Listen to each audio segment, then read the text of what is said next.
میگن زمانهای قدیم یه پادشاهی بود که یه سنگ بزرگ رو وسط جاده میذاره و میره یه گوشه پنهان میشه که عکس العمل آدم‌ها رو ببینه.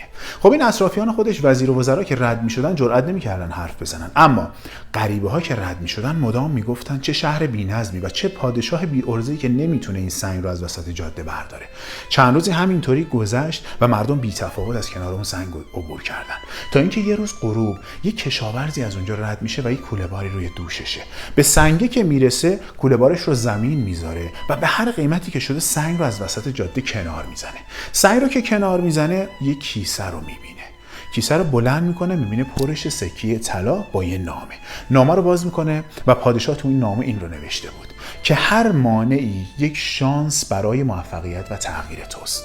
حکایت خیلی از آدم هاست. آدم هایی که مدام تو زندگی قر میزنن در مواجهه با مسائل مشکلات قطعا اون شانس رو از دست میدن و به هیچ جایی نمیرسن. اما آدم هایی که قر نمیزنن و حرکت میکنن و تلاش میکنن و موانع رو از سر راهشون برمیدارن، اونها به هر چیزی که میخوان میرسن و موفق میشن.